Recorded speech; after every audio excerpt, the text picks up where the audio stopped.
മധ്യ തിരുവിതാംകൂറിന്റെ പ്രധാന പാടശേഖരമായ കരിങ്ങാലിപ്പാടത്തേക്ക് ജലമെത്തിയിരുന്നത് പറന്തൽ മുക്കോടി കരിങ്ങാലി വലിയതോട് വഴിയായിരുന്നു. ആലപ്പുഴ ജില്ലയുടെ ഭാഗങ്ങളിലേക്ക് പരന്നുകിടക്കുന്ന പെരുവേലിച്ചാൽ പാടശേഖരങ്ങളും ഈ വലിയ തോടിനെ ആശ്രയിച്ചായിരുന്നു കൃഷി ഇറക്കിയിരുന്നത്. എന്നാൽ ഇപ്പോൾ വലിയ തോട് മാലിന്യം കൊണ്ട് നിറഞ്ഞിരിക്കുകയാണ്. മാർച്ച് 2-ന് വലിയ തോടിനെ ശുചീകരിച്ച് ചരിത്രം സൃഷ്ടിക്കാനാണ് ഒരു നാടാകെ തയ്യാറാകുന്നത്. മാലിന്യമുക്ത കേരളമെന്നുള്ള ഗവൺമെൻറ്റിൻ്റെ പ്രഖ്യാപിത ലക്ഷ്യങ്ങൾ നടപ്പാക്കുന്നതിന് വേണ്ടി ഈ പറന്തൽ കരിങ്ങാലി വലിയതോട് ശുചീകരിക്കാനുള്ള തീരുമാനമെടുത്തു.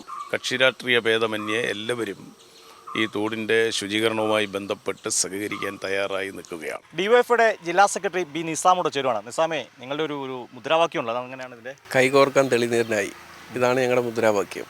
ഞങ്ങൾ മാർച്ച് 2-ന് ഈ വലിയ തോട് മാലിന്യമുക്തമാക്കാനാണ് തീരുമാനിച്ചിരിക്കുന്നത്. എന്തായാലും നമ്മളിപ്പോൾ ഈ കാണുന്ന ദൃശ്യങ്ങളിൽ ഒരു ചെറിയ തോടാണ് വലിയ തോടാക്കി മാറ്റും. ഉറപ്പായിട്ടും വലിയ തോടാവും. ഇതാണ് ഇപ്പോൾ എനിക്ക് ഈ ചുറ്റും കാണുന്ന ആളുകളെ കാണാം. ഒരു നാടിൻ്റെ ഉത്സവമാക്കി മാറ്റാൻ പോവുകയാണ്.